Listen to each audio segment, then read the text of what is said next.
नमस्ते दोस्तों, मैं आपका दोस्त अमित। आप सबका मेरे YouTube चैनल में बहुत बहुत स्वागत है। आज हम बात करेंगे सर्जिकल डिस्ट्रीब्यूटरशिप के बारे में। सर्जिकल होलसेल अगर आपको शुरू करना है तो सबसे पहले ख्याल आपको ये आता होगा कि कई सारे सर्जिकल है आपके एरिया में। एक ऐसा भी एरिया है जहाँ पे बहुत सारे सर्जिकल्स है, काफ़ी ज़्यादा कॉम्पिटिशन है।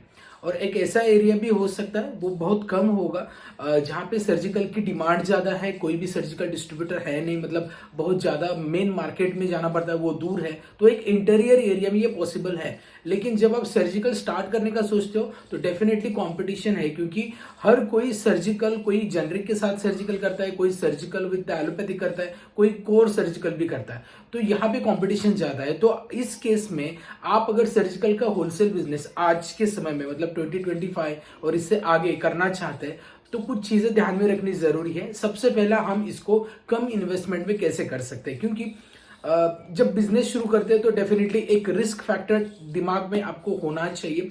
और दूसरी चीज ये है कि अगर आप बिजनेस को एक कम इन्वेस्टमेंट में शुरू करते हैं तो आगे जाके आप स्टेप धीरे धीरे स्टेप, मतलब एक एक इन्वेस्टमेंट आगे एडिशनल कर सकते हैं। लेकिन एक ही बार आपने बल्क इन्वेस्टमेंट किया और आपको रिजल्ट नहीं आए तो फिर वो अलग एक्सपीरियंस होता है। उसके बाद बहुत सारे लोग फिर मतलब बिजनेस को स्विच ही करते हैं या फिर उस बिजनेस को हैंड ओवर कर लेते हैं। तो ये सारी चीजें आपके साथ नहीं होनी चाहिए। इसके लिए कैसे हम सर्जिकल होलसेल को कम इन्वेस्टमेंट में स्टार्ट कर सकते हैं, ये हम बात करेंगे। लेकिन एक चीज मैं आपको ये मतलब वीडियो शुरू होने से पहले बताना चाहूंगा कि जब आप इन्वेस्टमेंट मतलब कम इन्वेस्टमेंट में शुरू करते हैं तो आपकी जो इन्वेंटरी है वो भी लिमिटेड हो जाएगी, आपके जो कस्टमर्स है वो भी लिमिटेड हो जाएंगे, आपकी जो रिसोर्सेस है, मतलब आपकी जो डिमांड है, हर कोई डिमांड आप अपने क्लाइंट्स मतलब कस्टमर की, मतलब वो रिटेलर हो या हॉस्पिटल्स हो, डॉक्टर्स हो, उनकी फुलफिल नहीं कर पाएंगे, क्योंकि आप मिनिमम इन्वेंटरी से शुरू कर रहे हो।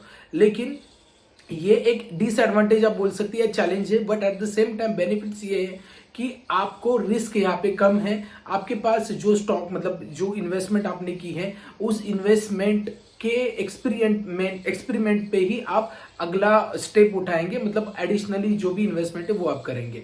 तो चलिए इस वीडियो में हम बात करते हैं 5 ऐसे वेज में बताऊंगा जहां पे आप कम इन्वेस्टमेंट में, एकदम मिनिमम इन्वेस्टमेंट में सर्जिकल बिजनेस शुरू कर सकते हैं। सर्जिकल होलसेल कैसे आपको शुरू करना है एकदम स्क्रैच से, अगर आपको वीडियो चाहिए तो कमेंट बॉक्स में मुझे बताइए, हम उसके लिए एक डेडिकेटेड वीडियो बनाएंगे। लेकिन एक वीडियो जैसे चैलेंजेस क्या होती है सर्जिकल्स में और इसका सोल्यूशन क्या है, इसका एक ऑलरेडी वीडियो बनाया गया है, ऊपर आई बटन पे इसकी लिंक प्रोवाइड की गई है, वो वीडियो देखिए।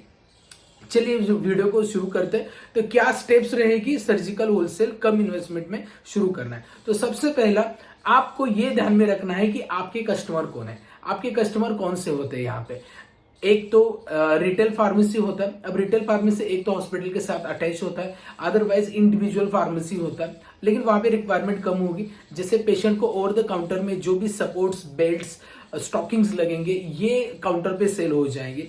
इवन छोटे डिवाइसेस होते हैं, थर्मामीटर या फिर ऑक्सीमीटर, ठीक है, या फिर बीपी मॉनिटर, ग्लूकोमीटर, ये हो जाएगा। लेकिन एट द सेम टाइम जो हॉस्पिटल में लगने वाले डिवाइसेस है, जिसमें ज्यादा प्रॉफिट मार्जिन और वहां पे ज्यादा सेल है, वो हॉस्पिटल के फार्मेसी में जाएगा या फिर हॉस्पिटल के खुद के ही परचेज डिपार्टमेंट होते हैं, वहां पे आपको डिमांड है। तो ये दो मेजर आपके क्लाइंट्स है, इस पे आपको ध्यान देना है। स्पेशली सर्जिकल्स में हॉस्पिटल रिलेशनशिप बहुत मैटर करता है। ओके, तो ये आपको पहले ध्यान में देना है। इसके बाद आपको ये देखना है कि सर्जिकल में कितने प्रकार आते हैं। एक सर्जिकल होता है ओवर द काउंटर सर्जिकल, जो रिटेल में जाता है। जैसे मैंने अभी बताया, रिटेल में जो कस्टमर डिमांड करते हैं, और जैसे डिवाइसेस जो प्राइमरी लेवल पे होती है, फर्स्ट एड्स या फिर बेल्ट्स, सपोर्ट्स, ये। एंड दूसरा होता है मेडिकल डिवाइसेस। जो मेडिकल डिवाइसेस मतलब जो हॉस्पिटल में लगने वाले, हॉस्पिटल सर्जिकल्स। इसमें आईपीडी के लिए या फिर जब पेशेंट कोई एडमिट होता है उसके लिए जो भी इंस्ट्रूमेंटेशन लगते हैं वो। इसके बाद जब भी पेशेंट आईसीयू में होता है तो आईसीयू में जो भी इंस्ट्रूमेंट लगते हैं वो इंस्ट्रूमेंट्स, ओके। और जो भी जैसे स्टेथोस्कोप हो गया या फिर जो डॉक्टर प्राइमरी यूज करते हैं रेगुलरली, बेबी वेट का मशीन हो गया, तो ये भी सर्जिकल्स में आता है। तो आप देख सकते हैं यहाँ पे सर्जिकल्स काफी ज्यादा नीड कवर करता है हॉस्पिटल की। तो हॉस्पिटल्स अगर आपको कवर करने, हॉस्पिटल में कौन से डॉक्टर्स की स्पेशलिटी आपको ज्यादा फोकस करनी है, तो एक तो ऑर्थोपेडिक्स, ओके, दूसरा गायनेकोलॉजिस्ट, तीसरा सर्जन, ओके। एंड अगर कोई और भी सुपर स्पेशलिटी या स्पेशलिटी डॉक्टर्स है वो भी कर सकते हैं। अदरवाइज एक जनरल फिजिशियन भी जनरल डॉक्टर्स भी जैसे बीएमए बीएचएमएस भी हैं वो भी कर सकते हैं, मतलब आईपीडी भी उनकी होती है, लेकिन कई कबार वो ऑन कॉल डॉक्टर्स को बुलाते हैं। ठीक है, तो इवन पेडियाट्रिक में भी होता है, लेकिन जो मेजरली होता है ऑर्थो मतलब सर्जन और गायनेक, ये मेजर कैटेगरीज है जहां पे ये हॉस्पिटल्स आप टारगेट कर सकते हो। ठीक है, तो अब मैं पहली टेक्निक बताने जा रहा हूं कि आप कम इन्वेस्टमेंट में कैसे शुरू करें। तो पहली टेक्निक है that is connected with the hospitals. Hospital में आपका डायरेक्ट कॉन्टैक्ट हो, ओके, और स्पेसिफिक हॉस्पिटल्स हो। कुछ लोग ऐसे करते हैं, ठीक है, जैसे 10 हॉस्पिटल है वहीं पे फोकस करते हैं और पूरी हॉस्पिटल की रिक्वायरमेंट वही फुलफिल करते हैं। मतलब वहां पे मोनोपोली क्रिएट करने का चांस हो सकता है। ये थोड़ा चैलेंजिंग भी है क्योंकि यहाँ पे हॉस्पिटल्स को आप अकेले ऑप्शन नहीं हो, कई सारी कंपनीज उनके पास विजिटिंग के लिए आती है। तो चीजें ये होती है कि यहाँ पे ओपन मार्केट है, यहाँ पे कोई ऐसा नहीं कि एलोपैथी में जैसे फिक्स्ड रेट है रिटेलर को या फिर होलसेल को जो फिक्स कंपनी का रेट है, वहां पे यहाँ पे ऐसा नहीं है। कंपनी से जो रेट आता है वो भी डिफरेंट हो सकता है और आपको जो मिलता है मतलब आप जो क्लाइंट को देंगे वो भी डिफरेंट हो सकता है depending on the purchase. Okay, तो इस केस में आपको बार्गेनिंग करने वाले बहुत सारे क्लिनिक्स मिलेंगे, तो उसमें आपको प्रॉपर बार्गेनिंग स्किल्स आपकी होनी चाहिए, निगोशिएशन स्किल बोल सकते हैं इसको। तो यहाँ पे आप जिस प्रकार उनकी नीड फुलफिल करते हैं, उनकी इन्वेंटरी जो आपको उनको जो सर्जिकल चाहिए वो आपके पास पहले होनी चाहिए, उसके बाद जो अफोर्डेबल रेट वो दे सकते हैं, उसके बाद रेट का आपको फाइनलाइज करना है। एक बार ये सारी चीजें हो गई तो वही हॉस्पिटल्स कनेक्ट करके आप कर सकते हैं। अब यहाँ पे क्या है ना, आपको रिक्वायरमेंट मालूम है कौन सा हॉस्पिटल कनेक्टेड, उनकी क्या रिक्वायरमेंट है, एग्जैक्टली वही प्रोडक्ट आप लेके सेल कर सकते हैं। तो ये हो गई कम इन्वेस्टमेंट में और वहां पे गारंटी भी है कि आपका सेल होगा। तो ये सबसे हाईएस्ट पॉसिबल वे है और ये आपको पहले ट्राई करना चाहिए। You have to make it relationship with them, जो जहां पे परचेस डिपार्टमेंट हो या फिर मेजर डॉक्टर हो। सेकंड ऑप्शन है गवर्नमेंट सप्लाई। गवर्नमेंट सप्लाई ये बेस्ट ऑप्शन है। बहुत सारे लोग सिर्फ गवर्नमेंट सप्लाई मोस्टली देखते हैं, वो कहीं भी किसी हॉस्पिटल्स को कनेक्ट नहीं करते। जो गवर्नमेंट सप्लाई मतलब जो मान लीजिए आपके म्युनिसिपल कॉर्पोरेशन का हॉस्पिटल हो या फिर मिलिट्री का हॉस्पिटल्स हो या फिर कोई ट्रस्ट का हॉस्पिटल्स हो या फिर कोई बड़े कंपनी है जैसे फोर्टिस हेल्थ केयर है, अपोलो के हॉस्पिटल्स है, तो जो ब्रांडेड हॉस्पिटल्स है, मणिपाल हॉस्पिटल है या फिर जो गवर्नमेंट इंस्टीट्यूट्स है, वहां पे ज्यादा फोकस करें, वहां की रिक्वायरमेंट जान ले और उसी के अनुसार आप वहां पे सेल कर सकते हैं। अब यहाँ पे सबसे बड़ी चैलेंज है कि यहाँ पे जो टेंडर्स निकलते हैं उसमें भी कंपटीशन होता है, उसमें भी आपका पहले तो क्वालिटी वो चेक करेंगे, साथ में आपका स्पेसिफिकेशन जो है वो मैच होनी चाहिए। कुछ स्पेसिफिकेशन होती है कि फॉर्म 2 साल पुरानी होनी चाहिए, 3 साल, कहीं पे होती नहीं है। कहीं पे ऐसा होता है कि आपको कंटिन्यूसली 1 साल के लिए ये रिक्वायरमेंट है। फॉर्म प्रोडक्ट की भी स्पेसिफिकेशन होती है, जैसे कि कॉन्टर बैंडेज, तो बैंडेज की भी रिक्वायरमेंट होती है। सलाइन, ओके, गॉज, कुछ भी चाहिए तो उसकी रिक्वायरमेंट वो देते हैं। जैसे कि ग्लोज का लैटेक्स कैसा चाहिए, प्रॉपर डायमेंशन दिए होती है, उसी के अनुसार आपको वो आपके पास अवेलेबल होनी चाहिए। और वो क्या होता है ना कि एक बार आपका टेंडर जाता है तो टेंडर जाने के बाद आप कोटेशन देते हैं, उसके बाद आपको बुलाया दिया जाता है कि आपके सैंपल दिखाने के लिए। एक बार आपका सैंपल फाइनल हो गया उसके बाद फिर टेंडर के अनुसार अगर आपका फाइनलाइज हो गया, मतलब गवर्नमेंट का रेट और आपका रेट मैच हो गया, देन आप वहां पे कंटिन्यूअसली सप्लाई कर सकते हैं। ये एक वैलिडिटी होती है 1 साल के लिए, 6 महीने के लिए या 3 महीने के लिए भी हो सकता है, डिपेंडिंग ऑन द रिक्वायरमेंट। तो उसके अनुसार आप कर सकते हैं। अब ये देखिए यहाँ पे सबसे इंपॉर्टेंट है आपका कनेक्शन, या जो गवर्नमेंट हॉस्पिटल से तो डेफिनेटली कनेक्शन पॉलिटिकल आपका होना ही चाहिए।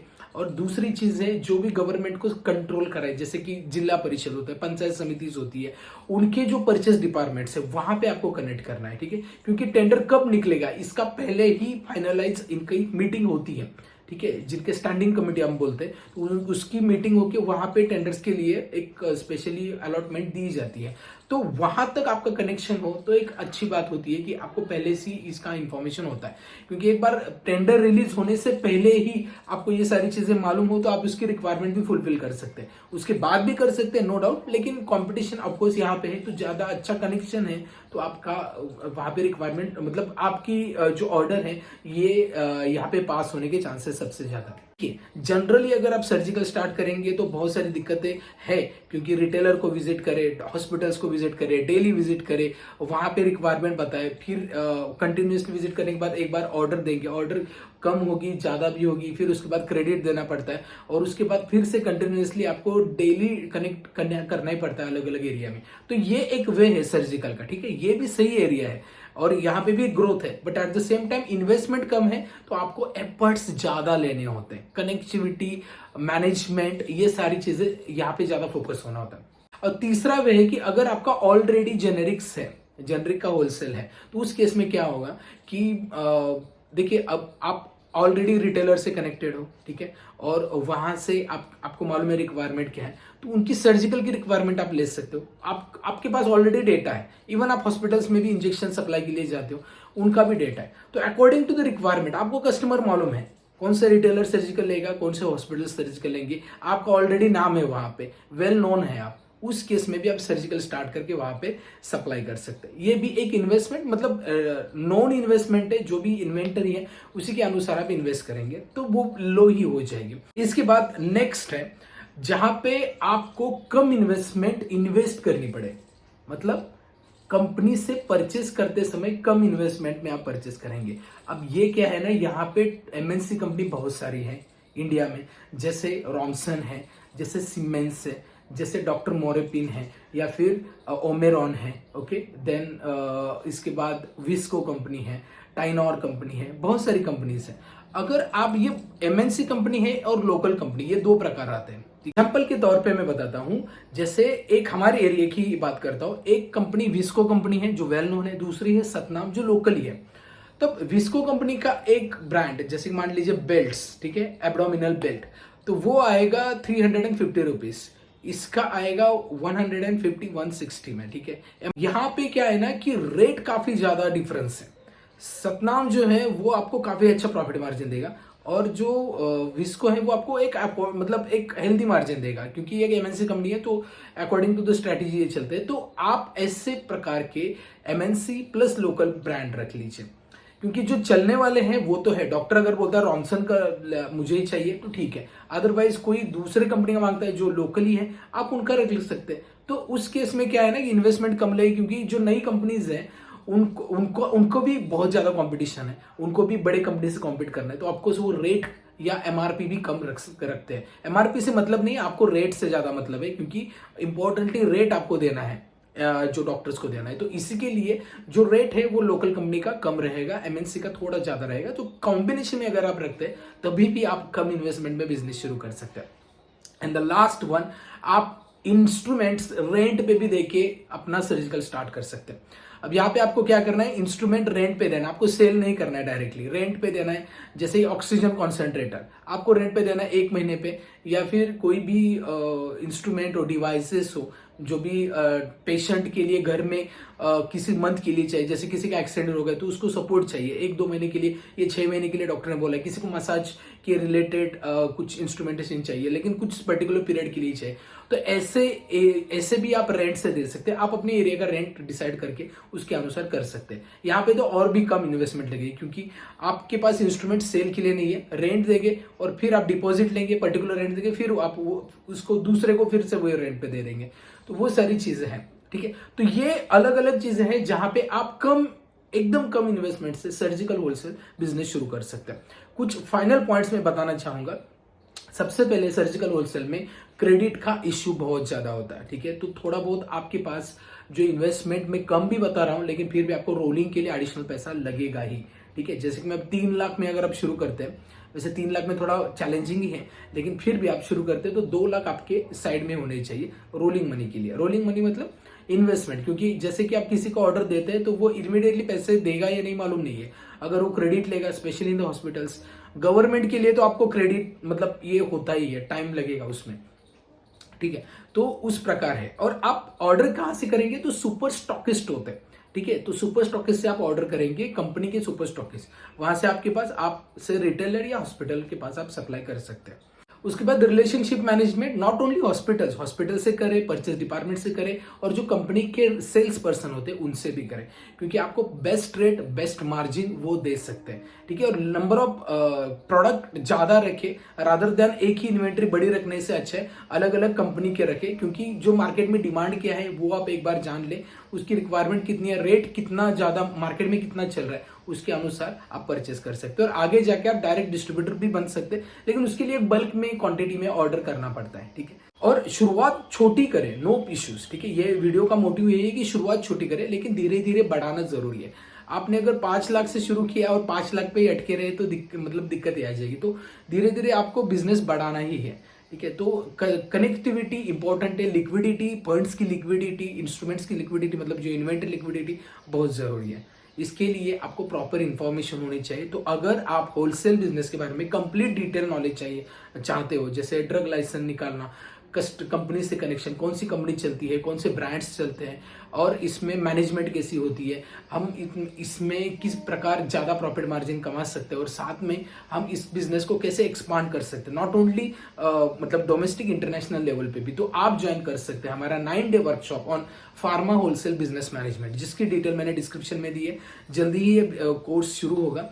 तो अगर आप ये कोर्स मतलब ये वीडियो बहुत टाइम के बाद देख रहे हैं तो इस नंबर पे कॉल करके अपडेटेड बैच की इंफॉर्मेशन ले सकते हैं, ठीक है।